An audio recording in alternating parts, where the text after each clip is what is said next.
Olá, boa noite. Boa noite, Mauro. Boa noite, Joyce. Muito boa noite. Seja bem-vindo, seja bem-vinda ao Rede TV News. Prefeitos são instruídos a não pagar o aumento no piso salarial dos professores concedido pelo governo federal. O reajuste tem um impacto de 19 bilhões e meio de reais aos municípios. Suspeito de tentar explodir uma bomba no aeroporto de Brasília é preso em Cuiabá. Ele estava foragido desde dezembro. No calendário deste ano aparecem 8 feriados nacionais prolongados. Alguns setores da economia precisam se planejar para evitar prejuízos. Joyce, mas também tem gente que está comemorando, né? Quem trabalha com turismo, por exemplo, aposta que 2023 será um dos melhores anos para o segmento. Nesta agência de viagens, a procura por passagens para aproveitar os feriados nacionais cresceu nos últimos dias. O destino mais procurado é a região Nordeste. Porto Seguro, Maceió, Natal, os 3 destinos assim que estão sendo muito procurados. E para fora a gente tem, em primeiro lugar, Portugal e Orlando, né? Este ano são 8 feriados prolongados. Tem Paixão de Cristo, Tiradentes, Dia do Trabalho. No segundo semestre tem o Dia da Independência, Nossa Senhora Aparecida, Finados e, claro, o Natal. Todos eles emendados ao fim de semana. Tem que ir pra praia, né? Curtir, só tem que estar calor. Não pode deixar de estar calor.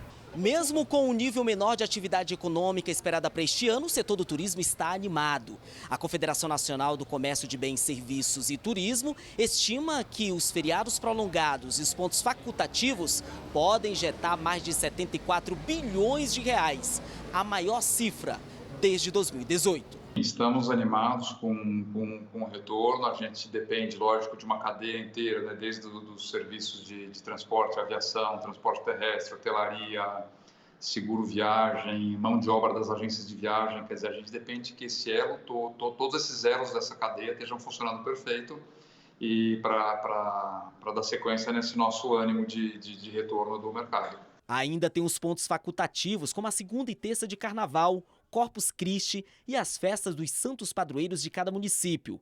Também tem o Dia da Consciência Negra, celebrado em 20 de novembro e lembrado em muitas cidades. A rede hoteleira já se programou para estas datas, inclusive oferecendo pacotes bem mais atrativos para aumentar a demanda. Para esses feriados, a gente tem uma ideia que deva chegar entre 50% a 60%, é o que a gente espera, né? E para isso, a gente já está desenvolvendo campanhas de vendas focadas especificamente nesses feriados, com incentivos para as pessoas fazerem reserva antecipada. E quem vai aproveitar esses feriadões para valer é a Irene. Ela é de São Paulo, mas no momento curte férias em Salvador. Depois de voltar da Bahia, já programou uma viagem para as Ilhas Maldivas. Os feriados de Tiradentes e do Dia do Trabalho serão inesquecíveis. Eu e meu marido, esse é o nosso objetivo de vida. Já estamos aí numa lista de 70 países, que a gente fala isso com muito orgulho, né? E cada vez quer aumentar mais a lista.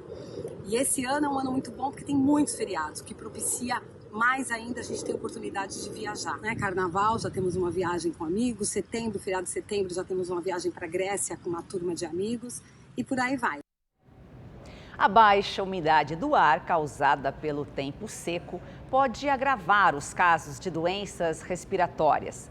Mas esse é um problema que não é exclusivo não do inverno. Em algumas localidades, eles também acontecem durante a estação quente. O verão chegou e a Ana já está sentindo as consequências do tempo seco. Eu tenho rinite, né? E para respirar é como se fosse, tipo assim, 100% eu respirasse 50%, metade. É bem complicado. Para amenizar os sintomas, ela usa descongestionante nasal e antes de dormir, o ritual é sempre o mesmo. Aquela checada no umidificador de ar, uma bacia de água ao lado da cama e uma toalhinha molhada bem próxima ao travesseiro.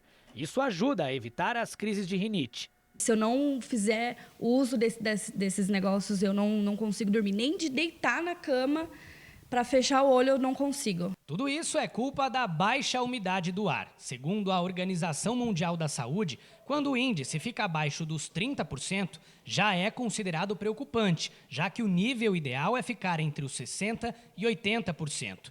O tempo mais seco acaba piorando a situação de pessoas que já têm algum tipo de problema respiratório, tornando casos como o da Ana, comuns no inverno, frequentes também no verão. Isso acontece porque há um ressecamento das vias aéreas, o que pode ocasionar problemas sérios. Isso pode causar uma baixa da imunidade, pode causar uma agressão às mucosas, piorando quadros respiratórios, né, crônicos que podem agudizar, então rinite, sinusites, faringite, amidalite, até mesmo quadros pulmonares, como a piora do quadro de asma, de bronquite ou até uma infecção pulmonar, uma pneumonia. Existem alguns cuidados para reduzir os efeitos do tempo seco, como beber água durante o dia, ao menos 2 litros, evitar alimentos ricos em sal e condimentos, não se expor diretamente ao sol, especialmente quando a umidade do ar está abaixo dos níveis recomendados, não praticar exercícios físicos ao ar livre entre as 10 da manhã e 4 da tarde. Tomar cuidado com essa questão da hidratação e do ambiente, como é que está o ambiente se está muito seco.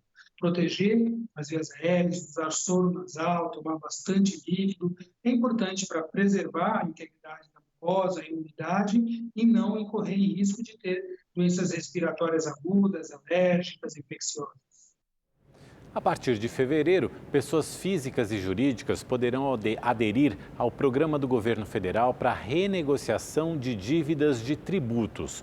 Os inscritos terão descontos e condições especiais de pagamento.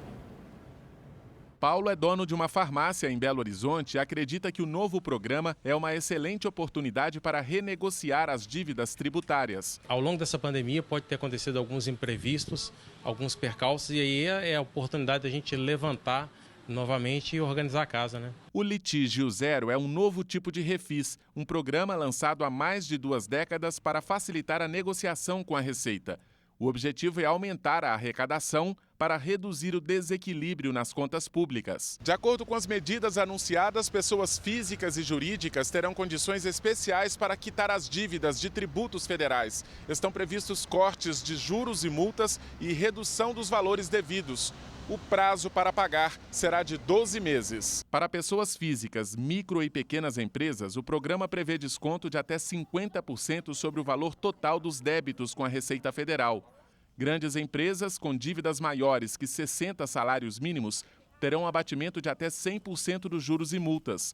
Prejuízos fiscais poderão ser usados para quitar até 70% do valor devido. O argumento do governo é que as empresas estavam deixando muito tempo para renegociar isso mais à frente e ainda deixando ir para uma segunda instância, ou seja, você é reconhecido a dívida, mas vai para uma segunda instância que é o chamado CARF. O CARF é o Conselho Administrativo de Recursos Fiscais, um órgão colegiado do Ministério da Economia.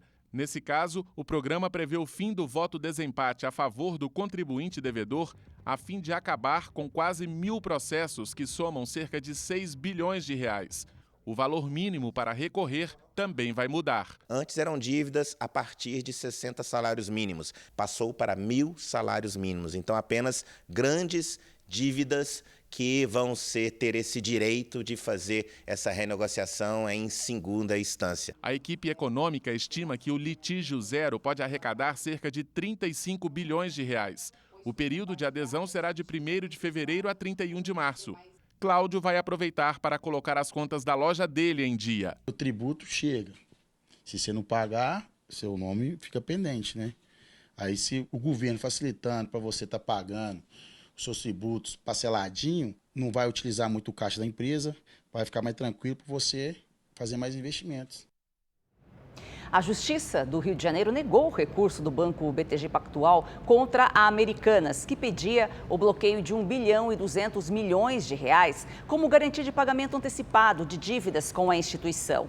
Na decisão, a desembargadora Leila Santos Lopes disse que não identificou o risco grave de não cumprimento das obrigações com o banco. Na última sexta, o Tribunal de Justiça do Rio concedeu uma medida de tutela cautelar que permite que a empresa tenha até 30 dias para apresentar um pedido de recuperação judicial e suspendeu as obrigações financeiras e pagamentos de dívidas durante o mesmo período. O governo dispensou 43 militares que ocupavam cargos comissionados no Palácio da Alvorada e em outras residências oficiais. O ministro da Casa Civil, Rui Costa, afirmou que a troca de cargos comissionados está ocorrendo aos poucos e em todos os setores. A exoneração dos militares foi publicada hoje no Diário Oficial da União. está preso mais um suspeito de planejar um ataque terrorista no Aeroporto Internacional de Brasília na véspera do Natal. O repórter Igor Damasceno está ao vivo, direto da capital federal, e tem as informações. Boa noite, Igor. Conta pra gente como ocorreu essa prisão. Olá, Joyce. Boa noite a você, ao Mauro. Boa noite também a todos que nos acompanham.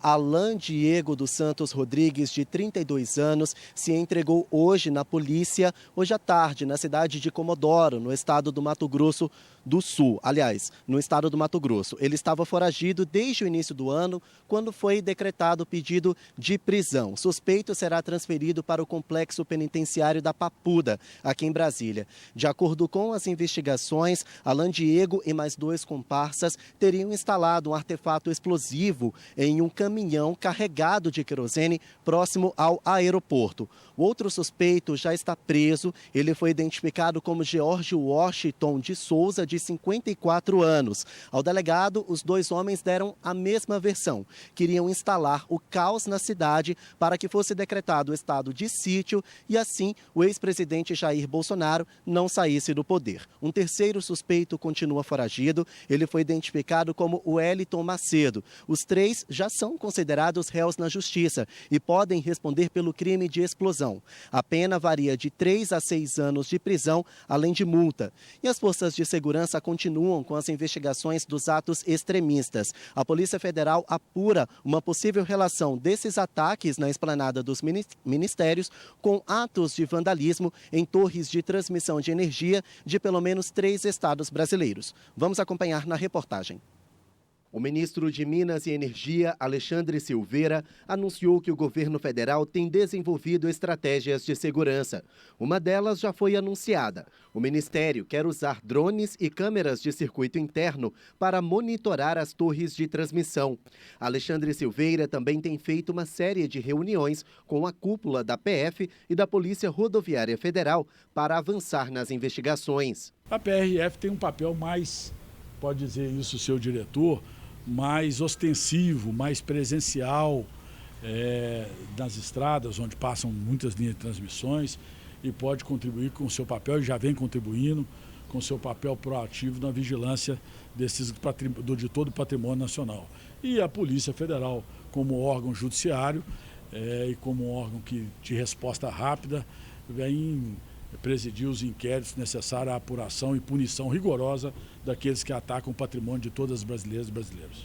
A medida foi anunciada depois que 16 torres de transmissão de energia foram danificadas. De acordo com as investigações, 4 dessas torres foram derrubadas, sendo 3 em Rondônia e 1 no Paraná. Outras 12 foram depredadas, 6 em Rondônia, 4 no Paraná e 2 em São Paulo. Em todos os casos, não houve interrupção do fornecimento de energia, mas Alexandre Silveira pediu ajuda. É um patrimônio de todos nós, brasileiros e brasileiras. Então é importante que a sociedade compreenda isso para que contribua denunciando esses atos de vandalismo. O ministro Alexandre Silveira também ressaltou que os responsáveis pelos ataques em torres de transmissão de energia serão punidos com rigor. Além da PF e da PRF, as investigações são conduzidas em conjunto com o Ministério da Justiça e o Gabinete de Segurança Institucional. O inquérito para identificar os vândalos já está aberto. A Câmara dos Deputados também divulgou novas imagens dos extremistas que depredaram o Congresso Nacional no último dia 8 de janeiro. Essa gravação é do Salão Verde e mostra a Polícia Legislativa tentando impedir a entrada dos vândalos no plenário. Segundos depois, uma bomba de efeito moral é jogada no meio da multidão e os agentes atiram gás lacrimogênio para dispersar os extremistas. Eles se espalham e uma nuvem de fumaça toma conta do Salão Verde. Apesar da ação da polícia, alguns radicais quebram a maquete do Congresso Nacional. Os extremistas voltam para a porta do plenário e atiram objetos nos agentes. Essa outra câmera mostra um homem quebrando a porta de vidro da liderança do Partido dos Trabalhadores. Do lado de fora, mais vandalismo. Uma viatura da Polícia Legislativa é empurrada para o espelho d'água. Os extremistas ainda quebram uma outra viatura. A Polícia Federal continua o trabalho de identificação dos vândalos. Também investiga a participação de policiais e advogados que seriam autores intelectuais dos ataques ou que teriam ajudado a depredar os prédios dos 3 poderes.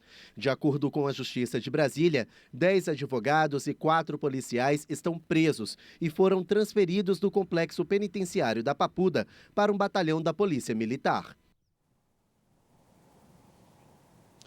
E uma decisão polêmica. O ministro do STF, Gilmar Mendes, determinou a soltura de 85 detentas do regime semiaberto para liberar vagas da penitenciária feminina de Brasília. Essas vagas devem ser ocupadas por pelo menos 513 mulheres que foram presas depois dos atos extremistas na esplanada dos ministérios. De acordo com a decisão do ministro, a maioria das detentas liberadas vai ser monitorada por tornozeleira eletrônica. Essa decisão tem caráter emergencial e atende a um pedido da Defensoria Pública do Distrito Federal. Deve durar algo em torno de 90 dias. Igor Damasceno, de Brasília, para o Rede TV News. Obrigado, Igor. E no Rio de Janeiro, a Polícia Federal prendeu mais uma pessoa suspeita de participação nos atos antidemocráticos em Brasília. Vamos ao vivo com o repórter Tony Vendramini. Boa noite, Tony. Qual o envolvimento dessa pessoa nesses atos de vandalismo que aconteceram no último dia 8? Boa noite, Mauro. Boa noite, Joyce. Boa noite a todos que nos acompanham. A Elisângela Cunha Pimentel Braga teria recebido doações e repassado dinheiro para que moradores de Campos dos Goytacazes pudessem viajar para Brasília para participar dos atos terroristas. A Elisângela, que mora no município de Itaperuna, se entregou na Polícia Federal em Campos, no norte fluminense. Ela chegou à delegacia acompanhada dos advogados. Esta é a segunda prisão dessa operação da Polícia Federal. Ontem, os agentes prenderam também o subtenente do Corpo de Bombeiros, Roberto Henrique de Souza Júnior, o Juninho Bombeiro. Um terceiro alvo da operação ainda está sendo procurado. É o Carlos Vitor Carvalho, conhecido como CVC. Ele já teve a prisão preventiva decretada e é considerado foragido. Ao vivo do Rio de Janeiro, Tony Vendramini para o Rede TV News. Obrigada, Tony. O governo publicou hoje a portaria que corrige o piso salarial dos professores em quase 15%. A Confederação Nacional dos Municípios afirma que o reajuste não tem amparo legal e orienta os prefeitos a não conceder o aumento. Com a portaria, o valor mínimo do salário de um professor de educação básica passa a ser de pouco mais de R$ 4.420. O aumento de quase 15% equivale a mais que o dobro da inflação oficial, que ficou em 5,79% no ano passado. O valor é calculado com base numa lei de 2007. Ela determina que o piso seja atualizado considerando o aumento dos últimos 2 anos do valor mínimo por aluno repassado pelo Fundeb, o Fundo de Manutenção e Desenvolvimento da Educação Básica.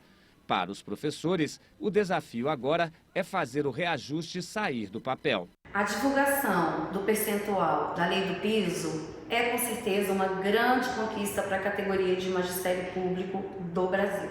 A tarefa agora é fazer valer o cumprimento da lei do piso, tanto nos estados quanto nos municípios. Tarefa que esbarra na resistência de milhares de prefeitos. O aumento teria um impacto de 19 bilhões e meio nos cofres municipais. A Confederação Nacional dos Municípios afirma que o piso não tem embasamento legal e orienta os gestores a não cumprirem o valor determinado. O argumento é que a lei de 2007 foi revogada por uma emenda constitucional de 2021 e não pode ser substituída por uma portaria. O salário mínimo, se não me engano, ficou em 1.302, uma coisa assim. E tem no orçamento, né, indicado 1.320. Até agora o governo não se manifestou adotando os 1.320. Por quê? Porque lá quem tem que pagar é o governo federal. Aqui, como o governo não paga, apenas escreve 8 linhas, tem uma assinatura pública no jornal, isso é o que houve. Então, somente isso. Essa portaria fere a emenda constitucional que proíbe que a União crie despesa para o município sem a fonte do dinheiro para pagar. Enquanto os municípios resistem ao aumento do piso salarial dos professores, a equipe econômica do governo federal tenta resistir ao aumento do salário mínimo acima de R$ 1.302. Amanhã, o presidente Lula deve se reunir com representantes das centrais sindicais, que querem um mínimo de R$ 1.342. O valor proposto pelos sindicalistas significaria um aumento de quase 5% acima da inflação e um custo extra para os cofres da União de mais de 17 bilhões de reais por ano. O ministro da Fazenda é contra. Segundo Fernando Haddad, o aumento para R$ 1.302 já representa um ganho real de 1,4%. E, portanto, o presidente já teria cumprido a promessa de campanha. A presidente do Supremo Tribunal Federal, ministra Rosa Weber, suspendeu o indulto concedido pelo ex-presidente Jair Bolsonaro para os policiais militares envolvidos no massacre do Carandiru. A decisão vale até que o tema seja analisado pelo relator do caso no STF, que é o ministro Luiz Fux, e ele vai analisar após o recesso do Judiciário. Rosa Weber atendeu um pedido da Procuradoria-Geral da República. Segundo o procurador-geral Augusto Aras, o perdão viola a dignidade humana e os princípios do direito internacional público. A ministra considerou ainda que o indulto pode significar transgressão às recomendações da Comissão Interamericana de Direitos Humanos da OEA, a Organização dos Estados Americanos. Na manhã de hoje, a polícia prendeu 38 pessoas envolvidas em um roubo que causou prejuízo de 14 milhões de reais a uma empresa do setor imobiliário na zona oeste de São Paulo. De acordo com os investigadores, a quadrilha foi ousada antes de colocar em prática o plano do roubo. Primeiro, eles alugaram salas comerciais num prédio de alto padrão e durante 22 dias monitoraram quem entrava e saía da empresa. Em seguida, eles conseguiram invadir o local e renderam todo o departamento financeiro. Foram realizadas diversas transferências. No total, 14 milhões de reais foram roubados. O dinheiro foi espalhado para contas bancárias pelo país. 2 criminosos entraram nessa empresa e, mediante violência ou grave ameaça com o emprego de arma de fogo, obrigaram os funcionários que ali estavam a fazer 88 transferências criminosas de valores das contas desta empresa para as contas que eles elencaram, que eles levaram com eles. Isso deu um prejuízo para a empresa inicialmente de 14 milhões de reais. A Polícia Civil, junto com a instituição bancária, conseguiu bloquear 4 milhões de reais. E ficaram 10 milhões 150 mil reais nas mãos desses 88 criminosos. O assalto aconteceu em agosto do ano passado. Desde então, a polícia vem investigando a quadrilha. 7 criminosos foram presos de lá para cá, entre eles os 2 que invadiram o local e a mulher que alugou o espaço. Hoje, mais 38 pessoas que receberam em conta os valores roubados foram detidas na operação. Conseguiram mostrar para o judiciário que essas pessoas não eram só receptadores que estavam recebendo dinheiro produto de crime. Eles eram, sim, membros dessa organização criminosa e estavam fazendo parte, inclusive, do roubo. Foram 31 prisões em São Paulo, 6 no Piauí e 1 em Santa Catarina. Os envolvidos podem responder por roubo qualificado e organização criminosa. A polícia ainda investiga se houve crime de lavagem de dinheiro. Um jovem de 18 anos confessou à polícia ter disparado o rojão que matou a turista Elisângela Tinen Gonçalves na noite de Réveillon em Praia Grande, no litoral paulista. Christian Luan dos Santos Oliveira teve o pedido de prisão temporária decretado e foi indiciado por homicídio doloso quando há intenção de matar. Apesar da confissão, o jovem não foi preso porque a polícia aguarda um parecer do Tribunal de Justiça de São Paulo. Um advogado e um policial civil foram presos, suspeitos de participarem de um esquema para transferir para o Rio de Janeiro o líder de uma facção criminosa que está preso em Rondônia. O plano era trazer para um presídio do Rio de Janeiro Rogério Avelino da Silva, o Rogério 157, que foi chefe do tráfico na Rocinha e cumpre mais de 60 anos de pena em regime fechado. Ele está preso na Penitenciária Federal de Porto Velho, em Rondônia. Segundo a polícia, foi ele quem comandou uma série de confrontos na Rocinha em 2017. A ação levou as Forças Armadas a reforçar a segurança na comunidade. Para conseguir a transferência do traficante, o advogado dele, Josué Ferreira dos Santos, contou com a ajuda do policial civil Mário Augusto Bernardo Júnior. Mário era investigador da Delegacia Especializada no Atendimento à Mulher de São João de Meriti, na Baixada Fluminense. Foi Mário quem intermediou o contato do advogado de Rogério 157 com os responsáveis pelo relatório de periculosidade do Serviço de Inteligência, que faz parte do processo para que um preso possa retornar ao sistema prisional do estado onde mora.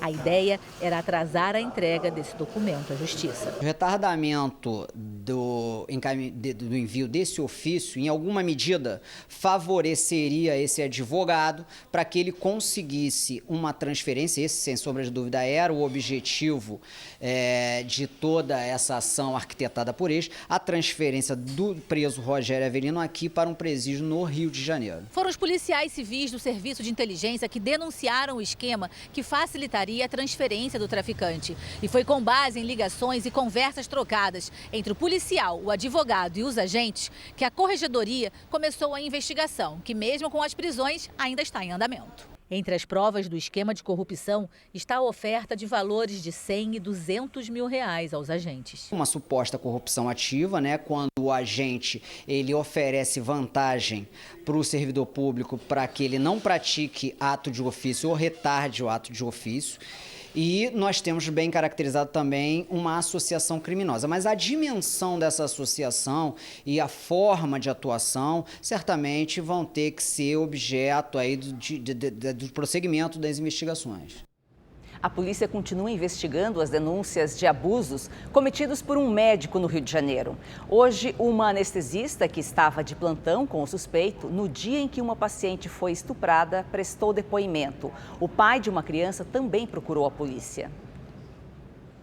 A anestesista que trabalhava com o médico Andrés Eduardo Carrilho prestou depoimento na Delegacia da Criança e Adolescente no centro do Rio pela manhã. A paciente, que pode ter sido estuprada pelo médico no Hospital Estadual dos Lagos, em Saquarema, deveria ser atendida pela colega de Andrés e não pelo suspeito dos abusos. Ela informou que ele participou desse procedimento de anestesia como numa equipe, como um membro da equipe cirúrgica. Ela não sabe dizer porque ele ficou sozinho, mas disse que no procedimento cirúrgico ali, eventualmente, pode acontecer isso. A polícia ouviu também um homem, pai de uma criança que ficou sozinha no quarto com o anestesista durante um procedimento. Ele e a mãe da criança temem que o filho possa ter sido abusado. Ele viu a reportagem e procurou a delegacia, porque ele suspeitou do tempo que o anestesista, o suspeito, permaneceu com seu filho e qual seria a razão dele exigir ficar sozinho com a criança. Ele foi ouvido. A gente vai prosseguir nas investigações nesse sentido para concluir se realmente é uma vítima ou não. Durante a audiência de custódia, no início da tarde, a Justiça manteve a prisão do médico. O anestesista foi detido ontem, em casa. Ele confessou à polícia que estuprou pacientes enquanto elas estavam inconscientes no centro cirúrgico. Andrés Eduardo Carrilho ainda admitiu que armazenava pornografia infantil. Começa amanhã o pagamento de R$ 600 para famílias em situação de pobreza e de extrema pobreza. Segundo o Ministério do Desenvolvimento, têm direito os beneficiários atendidos pelo Programa de Transferência de Renda. A repórter Estela Freitas tem as informações para a gente ao vivo de São Paulo. Boa noite, Estela. Olá, Mauro. Uma boa noite a você, boa noite a todos. Olha, os pagamentos serão feitos de forma escalonada. Então, os primeiros a receber serão os beneficiários com o número de identificação social, o NIS final 1. E aí, a partir de amanhã, o cronograma segue até o dia 31 de janeiro, chegando então aqueles que têm o NIS final 0. No começo do mês, o presidente Lula editou a medida provisória garantindo o orçamento para manter o mínimo de R$ 600 mensais de benefício. E segundo o governo federal, o Ministério de Desenvolvimento Social trabalha para incluir mais R$ 150 por criança de até 6 anos de idade para as famílias em situação de vulnerabilidade social a partir de março. E em fevereiro começa o pagamento de 100% do programa Auxílio Gás. Esse é um benefício que vai ser pago a cada 2 meses. Estela Freitas, ao vivo de São Paulo, para o Rede TV News. Obrigada, Estela. Os aluguéis aumentaram em média 16% no ano passado. Essa é a maior alta desde 2011. O locutor Pedro Vitor precisa mudar até agosto e ficou desanimado ao procurar um novo imóvel para morar. Desânimo traduz o meu sentimento porque nós, obviamente que no momento, nós estamos procurando um lugar que seja mais barato. e não é o que nós temos encontrado, muito pelo contrário, a gente tem encontrado até preços maiores em relação aos que a gente já paga. Esse desânimo tem motivo. O valor dos novos contratos de aluguéis está mais caro desde o ano passado. Em 2022, quem precisou locar um imóvel fechou o contrato com valor quase 3 vezes maior que a inflação do ano, um aumento de 16,55%, segundo a avaliação realizada pela Fipesap em 25 cidades do Brasil. Está 3 vezes maior do que a inflação que nós tivemos no ano de 2022, se a gente pegar o IPCA, que é a inflação oficial. Algo que vem comprometendo o orçamento das famílias, principalmente quando é família de baixa renda, que são famílias que vivem muito da questão do aluguel, não têm a sua casa própria. No ranking geral, Fortaleza apresentou elevação de 21% nos preços dos aluguéis. Entre as capitais, é a 4ª maior alta, atrás apenas de Goiânia, Florianópolis e Curitiba. De acordo com esse economista, um dos fatores que levaram o preço dos aluguéis para as alturas foi o efeito pandemia. Nós tivemos aí nos últimos anos a questão da pandemia, né? Que ainda está trazendo esses efeitos negativos para a economia. Então isso aí acaba mexendo um pouco com aquele proprietário do imóvel que teve algumas perdas, né? Não conseguiu alugar nesse período e agora está tentando recompor sua renda e acaba aumentando, tendo um ganho superior à inflação. O metro quadrado por aluguel ficou em média R$ 37,00. Barueri, na Grande São Paulo, foi a cidade com a medida mais cara, R$ 50,00. Já o local mais barato foi Pelotas, no Rio Grande do Sul, R$ 16,00. Com a alta no preço dos aluguéis, o negócio é procurar uma locação que fique dentro do orçamento. A gente está pensando, inclusive, em ver assim, no entorno, ver nos bairros que ficam nas proximidades do bairro de Fátima, para ver se de repente a gente não encontra um aluguel que valha mais a pena. O Tribunal Superior Eleitoral deu 3 dias para o ex-presidente Jair Bolsonaro, do PL, se manifestar sobre a minuta do decreto de estado de defesa encontrada na casa do ex-ministro da Justiça, Anderson Torres. A decisão atende a um pedido feito pelo PDT no processo que apura a legalidade do encontro de Bolsonaro com embaixadores em julho do ano passado. Nas redes sociais, Anderson Torres disse que a minuta devia estar em uma pilha de documentos velhos para descarte. Bolsonaro está nos Estados Unidos e Anderson Torres segue preso no Distrito Federal. O ministro da Casa Civil, Rui Costa, disse hoje que o presidente Luiz Inácio Lula da Silva deve se encontrar ainda nesta semana com o ministro da Defesa, José Múcio, e os comandantes do Exército, da Aeronáutica e a Marinha. De acordo com Rui Costa, a reunião será para discutir a modernização das Forças Armadas. E esse é um assunto para o nosso comentarista de política, o Kennedy Alencar, que está com a gente ao vivo. Kennedy, boa noite. Será mesmo que esse encontro é para falar de investimentos ou o presidente Lula quer passar algum recado aos comandantes das Forças Armadas? Olá, Mauro. Boa noite para você, para a Joyce e para quem está nos assistindo. Mauro, o Lula vai sim tratar de modernização das Forças Armadas em termos de equipamento, mas vai tratar também de uma outra modernização, que é a seguinte: as Forças Armadas precisam cumprir o papel constitucional que tem. O Lula quer enquadrar as Forças Armadas, quer dar um freio de arrumação nessa relação que está estabelecida entre Forças Armadas e os demais poderes. O governo Bolsonaro deu às Forças Armadas a sensação que elas tiveram em 64, de que elas podem ser um poder moderador, um poder acima dos demais poderes, que são avalistas da democracia, que são tutoras da vida civil. Isso não é papel militar. O Lula, quando foi presidente da República, ele discutiu o projeto de submarino nuclear com a Marinha, novos caças para a Aeronáutica, reequipamento para o Exército. Ele pretende fazer isso. Agora, em troca disso, ele quer que elas cumpram a lei, que as Forças Armadas cumpram a Constituição. Porque o que aconteceu no Brasil em 8 de janeiro, e diante das revelações que a gente tem, e o presidente Lula disse na semana passada, durante o café com os jornalistas, que ele ia esperar a poeira baixar, assistir todos os vídeos, levantar todas as informações. Ele hoje, Mauro, tem todas as informações sobre a conivência de parte das Forças Armadas com os ataques terroristas de 8 de janeiro. Portanto, essa conversa ela vai muito além de tratar de equipamento, modernização. O Rui Costa está usando um eufemismo, ele e o Múcio, que é um moderado, tentam apaziguar essa relação. Mas o Lula não está nesse modo, não. O Lula quer enquadrar as Forças Armadas, quer dar um freio de arrumação nessa relação. Mauro e Joyce. E o Rede TV News de hoje fica por aqui. Obrigado pela companhia. Amanhã tem mais. Boa noite para você. Uma boa noite e até amanhã.